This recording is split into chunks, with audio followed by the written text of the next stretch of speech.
सड़क सुरक्षा फोर्स पंजाब जीवन रक्षा के लिए प्रतिबद्ध 24 घंटे। मात्र 1 साल में सड़क दुर्घटना में होने वाली मृत्यु में लगभग 50% की कमी। कुछ समय पहला मेरे भरा ਦਾ ਐਕਸੀਡੈਂਟ ਹੋਇਆ ਸੀ। ਸੜਕ ਸੁਰੱਖਿਆ ਫੋਰਸ ਨੂੰ ਕਾਲ ਕੀਤਾ 112 ਨੰਬਰ ਤੇ। ਵਿਦਿਨ 5 ਮਿੰਟਾਂ ਦੇ ਵਿੱਚ ਇਹਨਾਂ ਨੇ ਆ ਕੇ ਮੇਰੇ ਭਰਾ ਦੀ ਜਾਨ ਬਚਾਈ। ਜੇ ਉਹ ਨਾ ਮੈਨੂੰ ਉੱਥੋਂ ਚੱਕਦੇ ਤਾਂ ਹੋ ਸਕਦਾ ਸੀ ਮੇਰੀ मौत हो जाती। मुख्यमंत्री भगवंत सिंह मान की कोशिशों से अपना पंजाब बन रहा है Rangla Punjab. Starlink Elon Musk की इंटरनेट और मोबाइल टेलीफोनी की वो सेवा जिसने पूरी दुनिया में धूम मचा रखी है। सब लोग इसके बारे में बात कर रहे हैं। हिंदुस्तान में भी इसको आना है। इसको लेकर के अच्छा खासा बवाल भी मच चुका है, जिसमें और टेलीकॉम ऑपरेटर्स जैसे कि जियो, एयरटेल का ये कहना है कि आप बिना स्पेक्ट्रम एलोकेशन का ऑक्शन किए, बिना नीलामी के आप कैसे स्टारलिंक को आने दे रहे हैं। इस सब बवाल के बीच में क्या ऐसा भी हो सकता है कि स्टारलिंक हिंदुस्तान में सुरक्षा के दृष्टिकोण से आए ही ना? क्या स्टारलिंक इलॉन मस्क की कंपनी कुछ ऐसा कर रही है जिससे आपराधिक गतिविधियों को अंजाम देने वाले लोग जो विदेशों में बैठते हैं वो नुकसान उनको पहुंचा सकते हैं देश को? ये पूरा मामला क्या है, आइए हम आपको उसके बारे में बताते हैं। नमस्कार, मेरा नाम है संकेत उपाध्याय और आप देख रहे हैं इशारों इशारों में। सबसे पहले आपको बता दें कि ताज़ा मामला क्या हुआ है। ताज़ा मामला ये हुआ है कि अभी हाल फिलहाल कुछ लोग पकड़े गए हैं। 6000 किलोग्राम मेथ, जो आप ये समझिए कि एक तरीके की ड्रग्स है। ये एक बहुत बड़ा, अब तक का सबसे बड़ा ड्रग हॉल है। और इतने बड़े ड्रग पकड़ने में जो स्मगलर्स म्यांमार से आ रहे थे, उनसे जब पूछताछ की गई तो उनके पास से कुछ डिवाइसेस मिले जो स्टारलिंक के डिवाइसेस थे। स्टारलिंक इंटरनेट सर्विसेज के डिवाइसेस थे जो वो इस्तेमाल कर रहे थे अपनी नेविगेशन के लिए कि कहां जाए कहां नहीं जाए।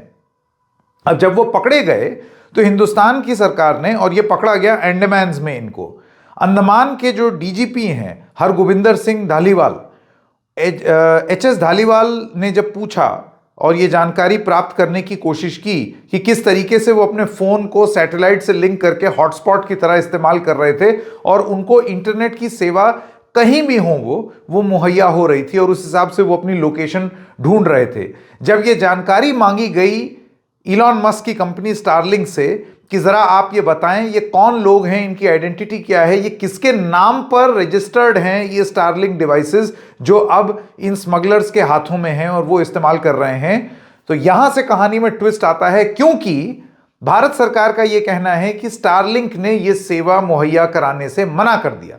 उन्होंने कहा कि हमारी निजता के नियम इस तरीके के हैं कि हम आपको वो जानकारी नहीं दे सकते हैं कि ये कनेक्शन किसके हैं। यहीं से समस्या शुरू होती है और यही बात लगातार बहुत सारे टेलीकॉम ऑपरेटर्स भी कह रहे हैं। उनका यह कहना है कि अगर आप हिंदुस्तान में कोई फ़ोन लेने जाएं या कोई भी फ़ोन लेने जाएं तो उसके लिए पहले तो आप अपना आधार नंबर दीजिए, फिर उसके बाद आपका वेरिफिकेशन होगा, आपकी फ़ोटो खींचेगी, हो सकता है कि आपसे कहा जाए कि अपना फेस स्कैन करवाइए, आंख ब्लिंक करिए, दुनिया जहां की चीज़ें होती हैं अगर आप मोबाइल या इंटरनेट लेने जाते हैं। लेकिन ऐसा कैसे हो सकता है कि विदेश में बैठा हुआ कोई इंसान एक आपराधिक गतिविधि हिंदुस्तान में कर दे और निजता के चलते उसकी कोई जानकारी हमारी सुरक्षा एजेंसियों को ना मिले? ऐसा कैसे हो सकता है? बस इसी चीज को लेकर के ताजा बवाल है जिसमें फंसे हुए हैं इलॉन मस्क। आधिकारिक रूप से अब तक इलॉन मस्क की कंपनी से कोई जवाब नहीं आया है इस पर। बस इतना कहा गया है कि ये हम निजता के चलते ये चीज नहीं दे सकते। अब मिनिस्ट्री ऑफ होम अफेयर्स ने डिपार्टमेंट ऑफ टेलीकॉम को यह कहा है कि जो उचित कार्रवाई हो आप वो कार्रवाई करिए। अब देखिए, ये तो एक इंडिविजुअल केस हो गया जिसमें ये पूरा प्रकरण चल रहा है, लेकिन इससे ज्यादा बड़े सवाल उठते हैं। सबसे पहली बात, थोड़ा सा पृष्ठभूमि में जाते हैं। स्टारलिंक करने क्या वाला है?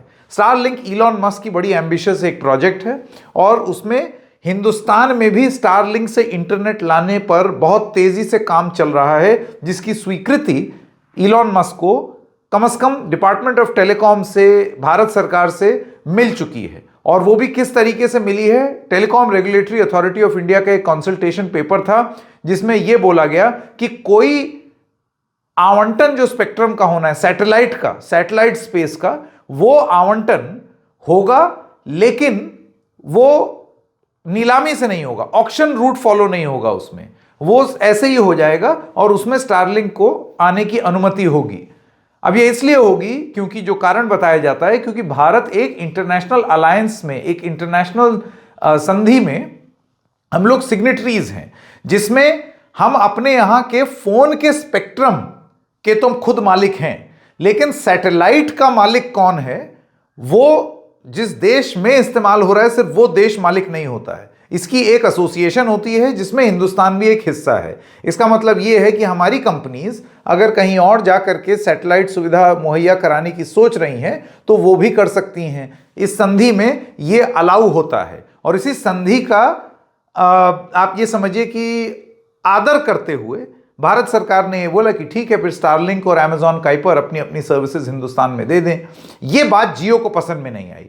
जियो का ये कहना है कि भाई जब स्पेक्ट्रम आवंटन हुआ फोन का तो वो नीलामी के थ्रू हुआ। पूरा बवाल 2G का ये हुआ था कि आपने फर्स्ट कम फर्स्ट सर्व दे दिया, आपने नीलामी नहीं कराई।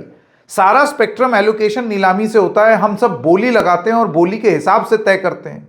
और इस सब के चलते आप एक फॉरेन प्लेयर को बुला करके और उसको बिना नीलामी के अगर आप स्पेक्ट्रम दे देंगे, सैटेलाइट का ही सही, तो ऐसे में फिर हम कहां जाएंगे? लेवल प्लेइंग फील्ड तो होगा ही नहीं। ये जियो का कहना है। जियो ने ये तक कह दिया कि हम तो अदालत भी जा सकते हैं, यानी कि अपनी ही सरकार को अदालत में घसीटने की बात जियो ने कर दी, एयरटेल ने कर दी। तो ये सारी चीजें चल रही हैं और इस पृष्ठभूमि में अब जब ये सुरक्षा का मामला सामने आया है तो क्या यहां पर जियो और एयरटेल जैसी कंपनियों को एक उम्मीद की किरण दिखती है, जिसमें वो पलट के ये बोल सकते हैं कि भाई हम होते तो हम तो दे देते अपनी सरकार को जानकारी कि कौन है जो गलत रूप से उपयोग कर रहा है इन फैसिलिटीज का, और अगर कोई दुरुपयोग करता है तो सुरक्षा एजेंसीज के साथ आपको कोऑपरेट करना चाहिए। तो इलॉन मस्क की कंपनी क्यों नहीं कर रही है? तो ये तो गलत काम कर रही है। इस तरीके की दलील अब दी जा सकती है और इसी को आर्गुमेंट बना करके ये कहा जा सकता है कि स्टारलिंक को हिंदुस्तान में ना आने दिया जाए। अब स्टारलिंक करता क्या है? स्टारलिंक आज की डेट में जिस तरीके से इंटरनेट को इस्तेमाल किया जाता है उससे एकदम अलग है। अब तक इंटरनेट कैसे होता है? आपके फोन में है 5G, 4G, 3G, इस तरीके से जो एयरवेव्स हैं, GSM टेक्नोलॉजी का इस्तेमाल करके वो आपके फोन में आ रहा है और आपको इंटरनेट मिल रहा है। आपके घर में एक तार लगी हुई है ब्रॉडबैंड की, तो आपके घर में फिक्स लाइन इंटरनेट मिल रहा है। बस यही दो मोटे मोटे तरीके हैं इंटरनेट लेने के। स्टारलिंक क्या करता है? एक छोटा सा आपको यंत्र दे देता है जिसको आप इस दुनिया में कहीं भी ले जा सकते हैं, दुनिया में भी कहीं भी। मतलब आप किसी बहुत ऊंचे टापू पे चढ़ जाइए जहां कोई सिग्नल और टावर नहीं होगा, लेकिन स्टारलिंक को अगर आप ऊपर आसमान में सैटेलाइट की ओर कर दीजिए तो उसमें इंटरनेट मिलेगा और उसकी तमाम तस्वीरें भी हैं। तो क्योंकि इंटरनेट कहीं भी किसी भी हालत में आपको मिल जाएगा, सैटेलाइट्स का जाल, उपग्रह का जाल ऑलरेडी क्योंकि इस तरीके से बिछा दिया है इलॉन मस्क की कंपनी ने, तो उसमें एकदम से ये डर लगता है हिंदुस्तानी कंपनियों को कि ये आएंगे और कब्जा कर लेंगे, फिर हम लोग क्या करेंगे। इतना ही नहीं, इलॉन मस्क की कंपनी जब ये सैटेलाइट इंटरनेट देगी तो उस सैटेलाइट इंटरनेट पर इंटरनेट फोन भी हो जाएगा, वो फोन की सुविधा भी मुहैया हो जाएगी। ऐसी तकनीक पर काम हो रहा है, आप आर्टिकल्स अगर पढ़ें तो आप जानेंगे, जिसमें आपके एग्जिस्टिंग एंड्रॉयड और आईफोन डिवाइस, भले ही वो सैट फोन हो या ना हो, सैटेलाइट फोन हो या ना हो, उसमें सैटेलाइट की मदद से इंटरनेट मुहैया किया जा सकता है। आपको यह भी बता दें कि BSNL, सरकारी BSNL खुद एक करार कर चुका है एक सैटेलाइट कंपनी से कि जहां जहां उनके सिग्नल नहीं पहुंच रहे या टावर नहीं पहुंच रहे, वहां पर वो सैटेलाइट की मदद से इंटरनेट मुहैया कराएं और फोन कॉल मुहैया कराएं। तो अब इस तकनीक को आगे ले जाने की बात हो रही है। तो जब इसी सब के बीच में आप देखिए कितना बड़ा चर्न है, तकनीक में बदलाव। अब तक तो क्या था ना, 1G, 2G, 3G, 4G, 5G, 6G technology base same है, टावर चाहिए और उसके आधार पर आप इंटरनेट तेज कर रहे हैं। यहां तो टावर ही नहीं चाहिए, जो कुछ है वो ऊपर आसमान में उपग्रह है। पहले ही इलॉन मस्क की कंपनी ने फैला दिया जाल, अब तो बस डिवाइस बांटने हैं। डिवाइस बांटिए, वो डिवाइस लोगों को बताइए कि कैसे ऊपर की ओर करना है और उसके बाद इंटरनेट स्टार्ट।